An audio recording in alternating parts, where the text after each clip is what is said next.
করতে বাবার বাড়ি গিয়ে মাকে বলে, মা আমার স্বামী এতটাই খারাপ ব্যবহার করে, এতটাই অত্যাচার করে, আমি আর টিকে থাকতে পারছি না, আমি সিদ্ধান্ত নিয়েছি তাকে মেরে ফেলবো, তুমি কি আমাকে কোনো সাহায্য করতে পারবে? তখন তার মা বলে, তুই যদি তাকে এভাবে মেরে ফেলিস তাহলে তো তোর জেল হয়ে যাবে, তখন কি তুই ভালো থাকতে পারবি? বরং আমি তোকে একটা বুদ্ধি দেই, একটা মেডিসিন দিই।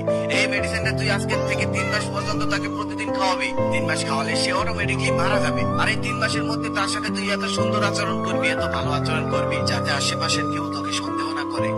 তারপর মেয়েটি খুশি মনে চলে যায় আর বাসায় গিয়ে প্রতি রাতে দুধের সাথে মিশিয়ে সেই মেডিসিনটি খাওয়াতে থাকে। 2 মাস পর মেয়েটি কান্না করতে করতে আবার মায়ের কাছে আসে, এসে বলে, মা আমার স্বামীকে আমি মারতে চাই না, সে এতটাই ভালো হয়ে গেছে আর এতটাই ভালোবাসে আমায়, তাকে ছাড়া আমি বাঁচতে পারবো না। তখন তার মা বলেন, আরে তোর স্বামী ভালো হয়নি, ভালো হয়ে গেছিস তুই। কারো কাছ থেকে ভালোবাসা পেতে হলে তাকে আগে ভালোবাসতে হয়, কারো কাছ থেকে সুন্দর ব্যবহার পেতে হলে তার সাথে আগে সুন্দর ব্যবহার করতে হয়। একটা ছেলে সারাদিন কাজের মধ্যে ব্যস্ত থাকে, হাজারটা টেনশন মাথায় নিয়ে ঘুরে বেড়ায়, বাড়িতে এসে সে যদি ভালোবাসা না পায় সে তো খারাপ আচরণ করবেই। এখানে দোষটা তোর স্বামীর নয়, দোষটা ছিল তোর। তাড়াতাড়ি যা, অতীতের ভুলের জন্য এখনই গিয়ে ক্ষমা চা। আর হ্যাঁ, ওটা কোনো মানুষ মারার মেডিসিন ছিল না, ওটা জাস্ট ময়দা ছিল তোকে বোঝানোর জন্য। ওটা খেয়ে তোর স্বামী কখনোই মরবে না। সৌদি আরবের তেলের থেকে পানির মূল্য আনতে কতটা কাঠখড় পোড়াতে হয় এটা সৌদিরা খুব ভালোভাবে জানে। সৌদিরা তেল খরচ করতে পাবে না, কিন্তু পানি খরচ করতে পাবে। আর আমাদের দেশে তেলের কত দাম, অথচ পানি আমরা যেমনি ইচ্ছে পাবে না, কারণ তাদের দেশে তেল অ্যাভেলেবেল। আর আমরা পানি খরচ করতে পাবি না, কারণ আমাদের দেশে পানি অ্যাভেলেবেল। ঠিক তেমনই তুমি যদি কারোর জন্য অ্যাভেলেবেল হও, সে তোমাকে মূল্যহীন দেবে, খরচ করে দিবে। তাই কারোর জন্য অ্যাভেলেবেল হইও না, তুমি যার জন্য পাবে।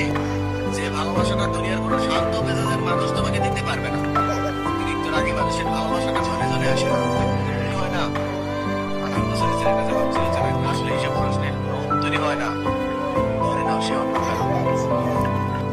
স্মৃতিগুলি ভোলার জন্য তুমি তোমার স্বামীর মুখে মাথা ঢুকিয়ে শান্তিতে ঘুমাবে আর চলা আসে। একদিন একটি পাখি মৌমাছিকে জিজ্ঞেস করলো, তোমরা এত কষ্ট করে মধু সঞ্চয় করো, সেই মধুগুলো মানুষ চুরি করে নেয়, তোমাদের কষ্ট হয় না? আবার সেই কৌশলে তুমি নতুন করে অর্জন করে নাও, আর জীবন চলার পথে অনেক কিছু হারাবে, কারণ মানুষ এক হয় না। কথা করেছে বলে পুরো পৃথিবী শুদ্ধ পুরুষই খারাপ, তাই না? এমনটা তো হতে পারে না।